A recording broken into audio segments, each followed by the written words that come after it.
Good evening and a warm welcome to Big Budget Business, where we highlight prolific young entrepreneurs making strides in their respective fields. Today we are with the founder of PhlyHoney Clothing, Miss Poloko Mosarwa. Poloko, welcome to the show. Thank you so much, Big Budget. It's a pleasure having you. Thank you so much. I really appreciate it. Absolutely. To all our viewers at home, there's a possibility for you to call in. We will share a link in the comment section and also in the caption of our video today. So please feel free to call in if you'd like to, and please keep your comments coming. So Poloko, the first thing we'll ask you, tell us about yourself. What is your backstory?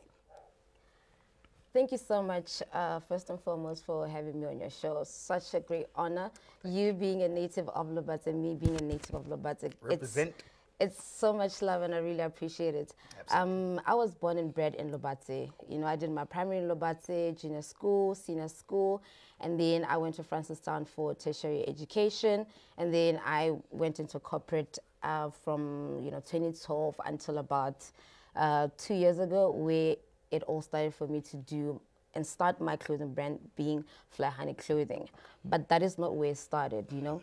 PhlyHoney Clothing started in 2010, actually. So PhlyHoney was just a name. And then about 2 years ago, I decided, let me try make this, a clothing brand. I started off with T-shirts to test the market in terms of what people think of it or how people will perceive it. And surprisingly, people were in love with it. And then eventually we expanded it to what it is today. Oh, wonderful. Yeah. Yeah, okay. So, and in terms of like community influences when you were growing up, do you feel that there was anything perhaps at home that had you thinking about getting into entrepreneurship at any point in time? Oh, absolutely. It has to be my grandmother, who I term her as the original PhlyHoney, Oh, nice. Since I was a child, my grandmother, she's never not sold anything. In the village, what she would do is she would get a post office box, and people in our khotla didn't have post office boxes. And at the time, they were very cheap. So if you went to school, if you're registering for school or you're getting an account with a furniture shop, you'd use our post office, and she would charge people for that. And she was making money.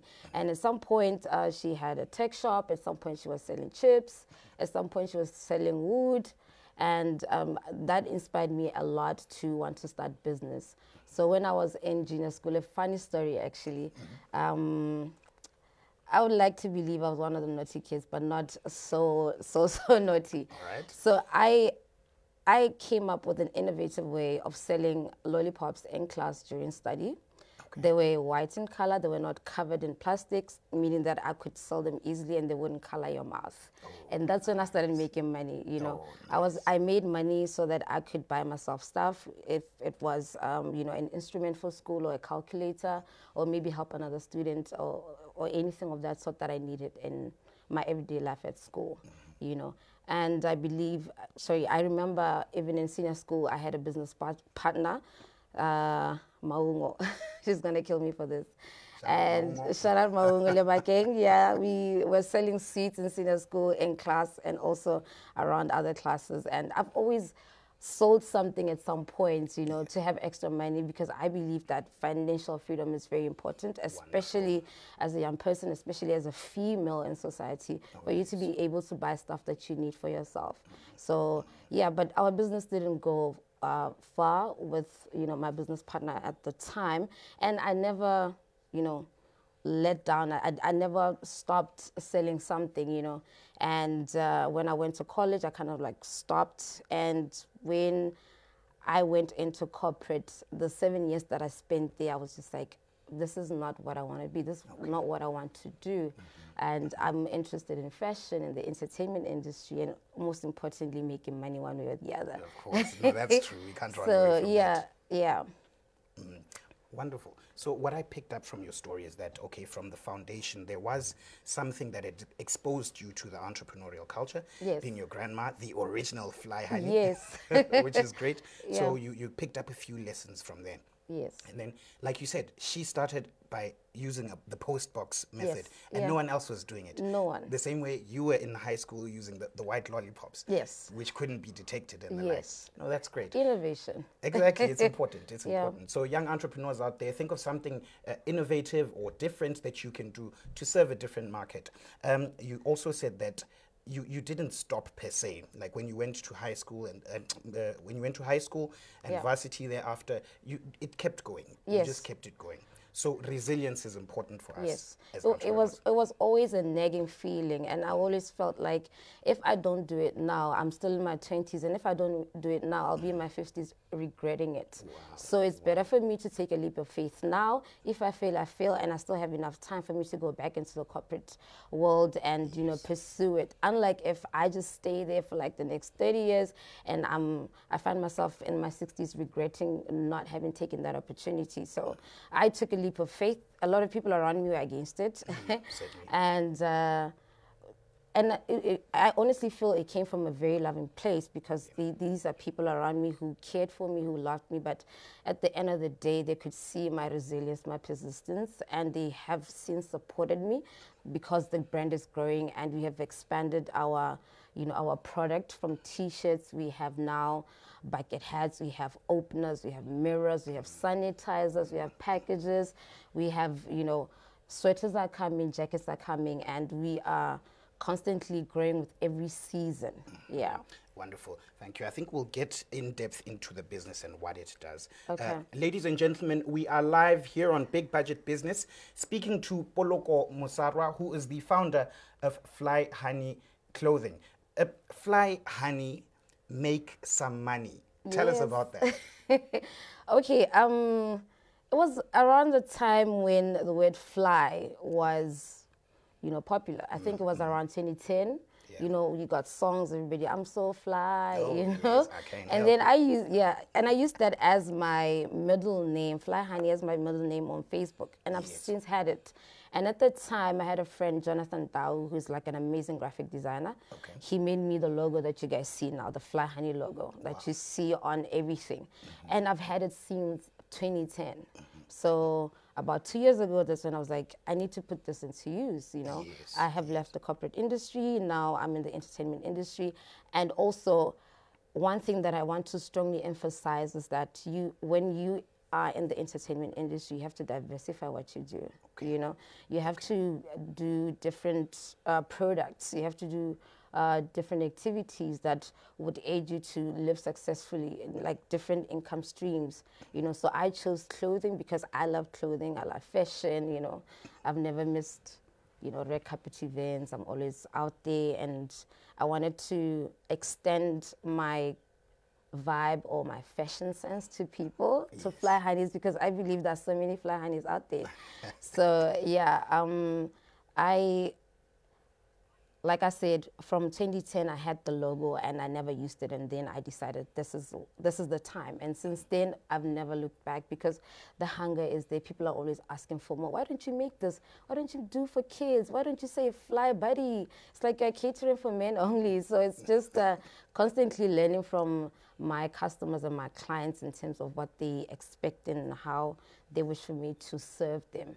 All right. Yeah. Ladies and gentlemen, Poloko PhlyHoney, yes, which is called Poloko PhlyHoney Mosarwa, is in studio with us today. There's a link in the comments section if you'd like to call in and ask questions. We'll be talking a bit about developments and challenges in the fashion industry, especially in times of COVID and the like, and also getting to know her and her journey as the founder of PhlyHoney. You mentioned something there. You said you are in the entertainment industry too. Yes. So tell us a bit about your work outside of PhlyHoney Clothing. Okay. I'm an MC, All right. master of ceremony. Okay. I do corporate events. I do big shows, entertainment shows. I have hosted Questa.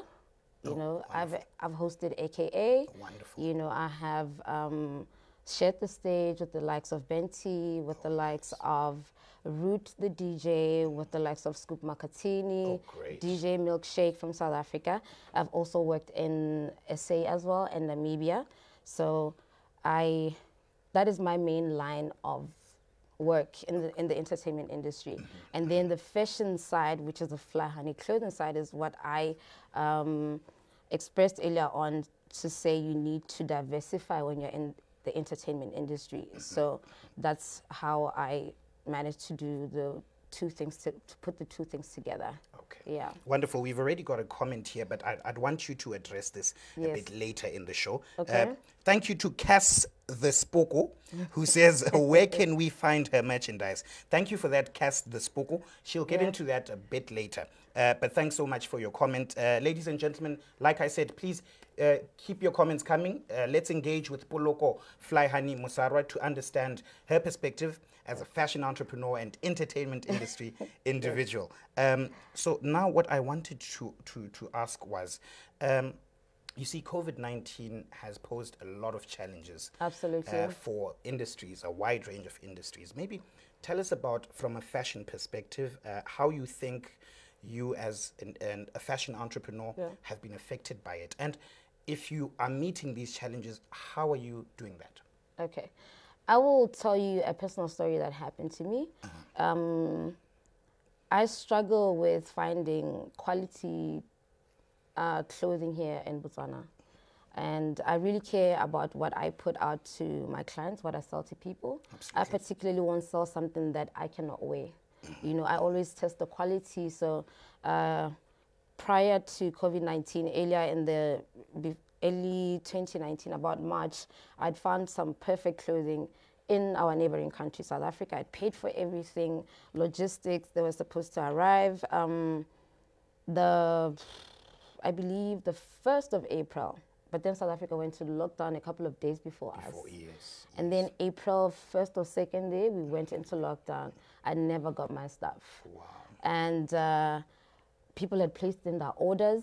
You know, the country went into, the whole world went into lockdown, shut down, nothing, no logistics whatsoever, you know. And 3 months later, I still haven't gotten my stuff. And it was a back and forth, frustrations with my supplier. And then 4th month, I get my consignment, and it's the wrong stuff. Wow. After waiting for so many months. And these are like crazy. This is my personal experience, you know. So I could imagine what other people are experiencing.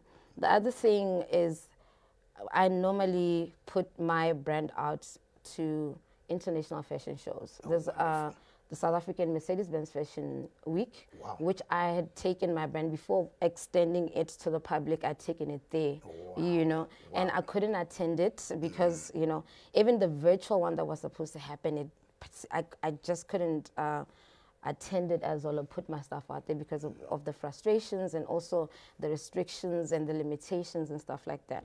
So I could imagine what the fashion industry was going through throughout the world, you know, because of the lockdown and the COVID-19 pandemic. Wow. Yeah.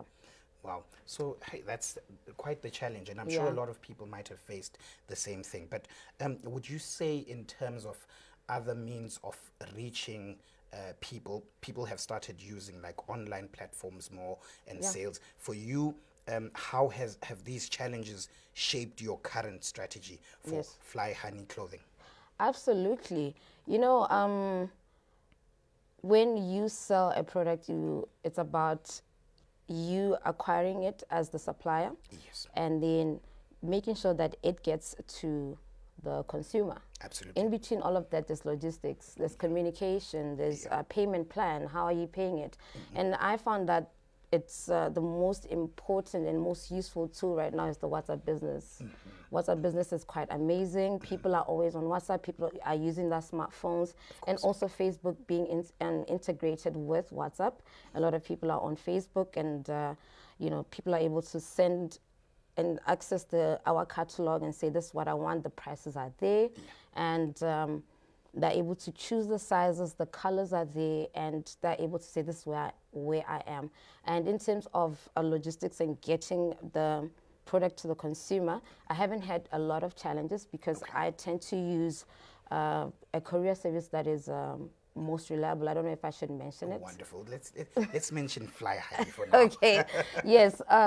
Yeah. The courier service is quite reliable. It takes less than 24 hours to travel from where I am. I'm based in Lobatse, by the way. Yes, so they collect it in Lobatse, and within 24 hours it's in Kgalagadi. So wow. Within 24 hours it's in Maung. Great. You know, within 24 hours it's in Gami. So the courier service is quite, you know, reasonably priced, and I haven't had any clients complaining to me in terms of them not getting the product on time. Wow. And the payment system, you know, we have this, you know, cell phone or banking services that we use on a daily basis, that I use all the platforms so that all my clients, whoever is using what, is able to pay us in time so that we deliver that product well on time. So the process from start to finish is quite, you know, easy breezy. You know, so if you are purchasing from PhlyHoney Clothing, you should know that you are not going to experience any difficulties to get your product. Absolutely. Yeah. I'm sure they can see the drip already. The drip is forever. Drip is forever. COVID-19 is temporary. It's temporary. The doors will open very soon. Absolutely. I like the optimism there. Ladies and gentlemen, you might be a young entrepreneur at home wanting to get into the fashion industry and show how authentic or unique your designs are. Please do call in if you'd like to. There's a link in the comments section and the caption of the video. You can click on that if you'd like to. I think we actually have a call right now. Okay. Just a second. We have a call. Hello, caller. Oh, yes, yes. Oh, wow. Who are you and where are you calling us from?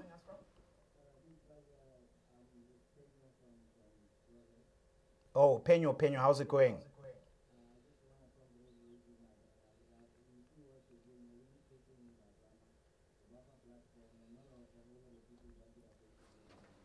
Oh, wonderful, nice. Wonderful. Thank you so much for that.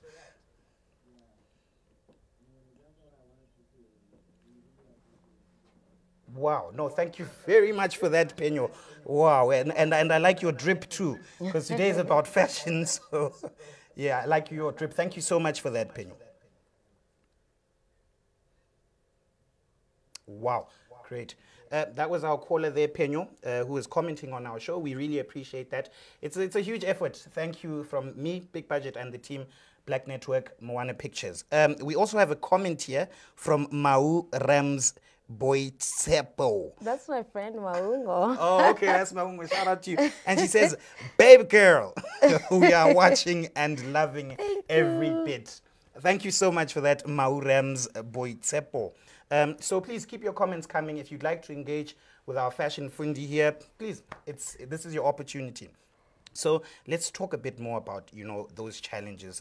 Maybe from just a business perspective, do you think that there are things that you learned at school which you're applying in your business now, or do you think there were things that you might have handled better through your journey so far in terms of like finances or working with people and the like? Absolutely. I appreciate you mentioning and highlighting working with people. When you are in business, there's a important part that I really value, which is collaboration. Wonderful. You can't work alone, and especially as young people, as the youth, we have to work alone. For instance, someone who really supports me 100% actually is a team of people, Dazzle Branding. They're actually from my hometown. I believe in working with people that I know, people that I value, people that I respect, especially that work. You know, Dazzle Branding, they're the ones, everything that's printed on PhlyHoney, except embroidery, they don't do embroidery, is Dazzle Branding. They're in Commons Park. Wonderful. And they are from my hometown as well. That's the Lobatse brand right there. Shout out Dazzle Branding. Shout out Dazzle Branding, you know. And the art of collaboration, you know, yes. That's something that I really value. And yes, of course, there have been mistakes that I've made. You know, when you start business, it's not, you have no idea what you're doing. You will meet hurdles, you will meet challenges, like I mentioned to you. And if you had projected to have made money for 3 months and then your package is not there in time and people have placed in orders, you have to do a lot of damage control. Oh, yes, you have to value your clients. You have to value, even if they shout on the phone, they want their money back, you have to return it somehow, one way or the other. You have to ask them kindly and be honest with them. Some will be willing to say, please bring back my money. Some will be willing to say, no, take your time. As soon as you get your stuff delivered, then deliver to us wherever we will be. So sometimes we make a loss, and then I always believe that what you lose, if you do business well, if you push hard, if you persevere, you can make 10 times more. Of course. 10 times more than that. And also asking for help. Ask help from those that have done it before.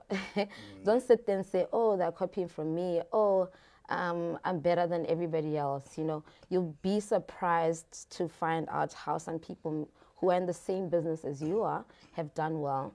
And also look out for people who are always saying, come to this platform, come to this fashion show. You'll meet people, you'll learn something new. You have an avenue to place your products. You'll be able to collaborate with models, with designers, with public figures, with influencers, so that your product is out there. Because other than just selling to people and buying and selling to people, you also have to do a lot of stuff. You have to do a lot of marketing. Yes. You have to do a lot of brand campaign. You have to manage your pages. You have to, design flyers. You have to extend yourself positively so that you have a positive brand awareness that creates likeness for your brand. So absolutely. In between all of getting something from my supplier to my consumer, who is my valued client, there is a lot that goes on, and it comes from a place of love.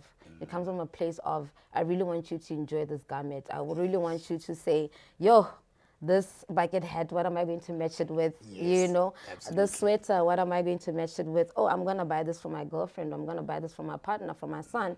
And because of that, in between, until you get it, when you see it, before you get it, you'll be feeling and seeing what was put in between us getting the garment together, and also you buying it to, as the consumer, adorn yourself with it. Oh, wonderful, wonderful. I like that word, adorn yourself with it. Because it's fly. Yeah, right? Absolutely. One thing I picked up there, a couple of things I picked up there for us as young entrepreneurs is brand awareness. Let's ensure that we work on that brand awareness. Secondly, perseverance. Yes. It's important for us to persevere. The journey might not be easy, but let's just keep going and we'll get there. And then you did also talk about your products coming from a place of love. Yes. So sometimes it's important to do things that we're passionate about, or things that we love. It might not make money initially, but at least you'll get that fulfillment as you proceed. Now, we have another comment here from Tsepo Bale, I assume, or it could be Tsepo Bale. But thank you so much for that. He says, beautiful setup. So thank you also, PhlyHoney, for beautifying our setup today. Thank you so much. Thank you so much. All right. So let's talk about the products once again. You did mention that there's bucket hats, there's clothing, there's this. Just tell us basically what it is that PhlyHoney has for the people. Basically, right now, PhlyHoney is a streetwear, brand. Yeah. Casual stuff. We started with T-shirts, and then we have what you call unisex T-shirts that a female can wear and a male can wear. Right. They're ranging from small size to double XL, though I'm supposed to get triple XL for a couple of people. Lol. Yes, and then we have cotton bucket hats that go for about $150, and then we have like a towel, the fabric, they call it the towel, the Kangol ones, yes, that go for $250, and that is our like extra really nice product that people love. Actually, it's back in stock now. You can place your orders. And also we have a package that people really love the most. Right. The package is $250. It is a mask, and then it is a bucket hat, a sanitizer, a mirror, and an opener. It goes for $250. All right, great. Yeah. Great. And then we have cups. They go for 10 pula. Wow. That is what you call diversification. So yeah, the cheapest product that we have is 10 pula. Even openers are 10 pula. We have shades like Mazaza. All right, yeah, Mazaza, yeah. Yes, we also have shades, which will be rolling out very soon. I hope I'm not forgetting anything. Yeah, No, but I'm sure they'll be yeah, able to find your products. yeah, they'll Wow, be. that's quite an extensive line of products. True. And the reason I said lol is because we were talking earlier and she asked for my size, so she just had to say triple XL for some people. But anyway, it's all right. We'll get we'll still look fly either way. Absolutely, yes. So now let's talk about you as a young citizen, responsible. Are there any causes that you are passionate about? Is there anything that's close to your heart? Are you doing any type of community work? Absolutely, I am.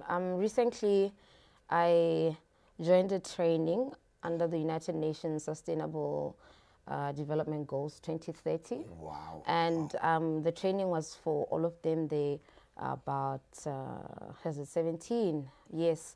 And then the one that really speaks out to me is quality education. Wow. And I am working with the Lobatse National Library to do initiatives with the library for the young people, the elderly people, actually the entire community of Lobatse. And I can't share much as to what we plan to do at the moment because we haven't really rolled out anything, but we are in discussion for that. So education is important to me in the sense that when you are educated, you can make informed decisions. You can take care of yourself. You can do better in life. You know, you can have self-confidence to do whatever that you need to do. Certainly. And taking it back to the original PhlyHoney, she's always said to me, I don't know if I can say this, I can say this in Setswana and I will, you know, translate it. My grandmother's always said, "Ga ona le diatla, ona le bo o sena bogole, ona le o le able and o sa lwale." You know, you can do anything that you want. And it's also your responsibility And it's to also, help yeah. those who are not able to. Yeah, and referring to an individual, you're able to do whatever that you need to do. And when you have education, which I believe we've been blessed to have in our country, Of course. all of us have been extended education. So it's always about the quality education SDG 4 that I really, really value. I believe that education helps people become better, you know, to do better for themselves.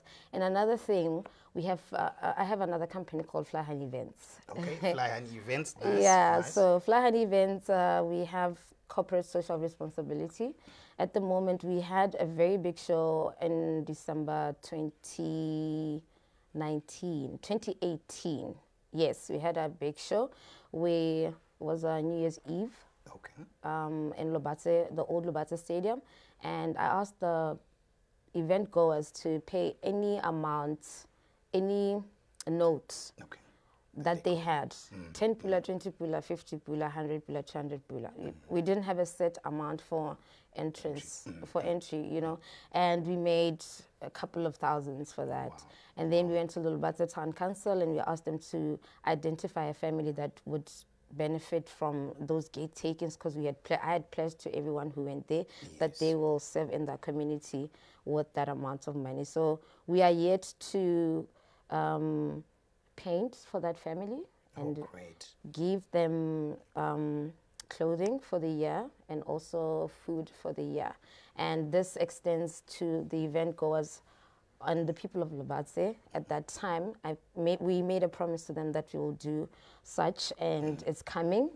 I believe in the next month we should be able to put it out there in our social media platforms, and also the media at large, whether it's print or radio. They will be able to see it, that indeed what we promised 2 years ago before COVID has been done. So that is what I'm doing in my society, and we wish to do it at a larger scale. Absolutely. Where it's also consistent with the coming years. Wow, that's wonderful. No, I see you're quite passionate about that, so let me commend you for the initiatives that you've taken so far. And speaking of education, would you say that there's any book that has impacted you in your life that you'd encourage someone else to read?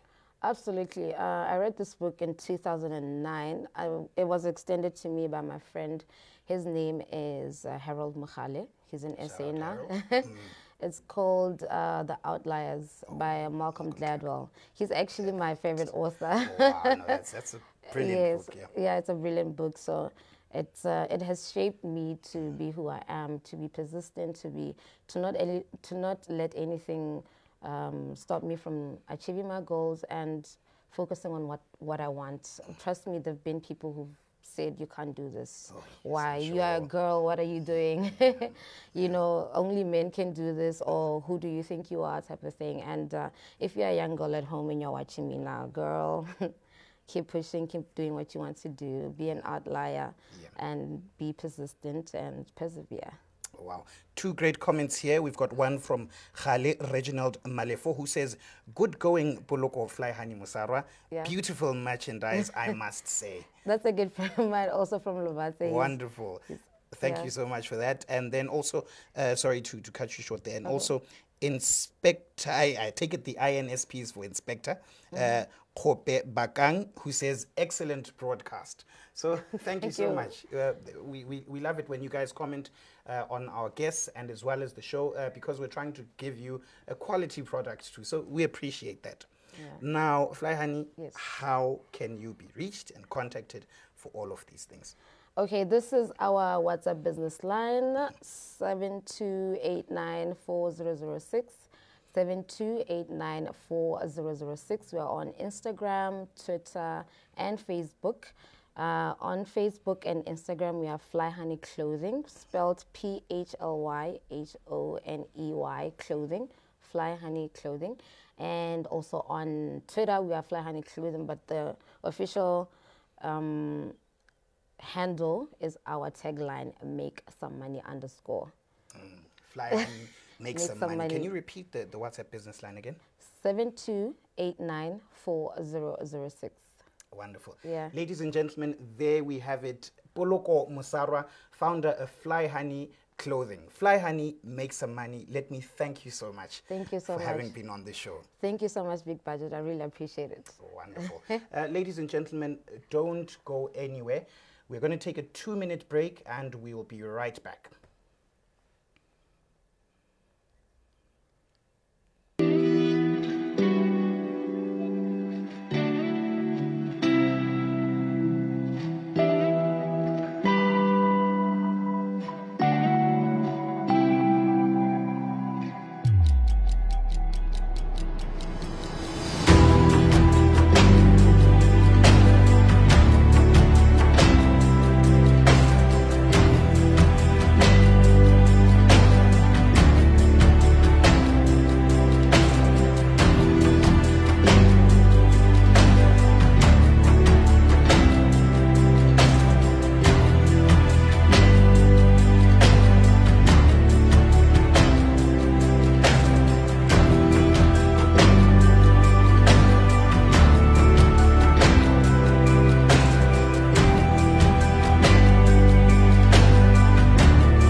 Right. So for today's 2-minute tip, we are going to reiterate something that we've done on a previous show, which is that as young entrepreneurs, when we are working on our strategy development, we need to undertake a SWOT analysis that can help guide you with your strategy. Now, a SWOT analysis will help you to list your business's strengths, weaknesses, opportunities, and threats. So you can make a window with those 4 boxes there, and in the strengths box, you can put those aspects that you feel you and your business are good at and you can use as strengths. And then the W option, the weaknesses, you should be honest with yourself and list those things that you feel you might not be good at and you might need to develop for your business. The O aspect of the SWOT analysis is opportunities. Now, you look at your business environment and look for aspects that you feel you can exploit to your advantage. Those are your opportunities. And then lastly, the T, your threats. What are those things that can threaten the profitability and sustainability of your business? So these threats could be aspects like, of course, the corona pandemic and competition, for instance. So let's remember the importance of undertaking a SWOT analysis: strengths, weaknesses, opportunities, and threats. It's been a wonderful show. As always, thank you so much for your time. From me, Big Budget, and the team that makes it happen, Black Network, Moana Pictures, it's good night and God bless. And never forget that you were born for so much more.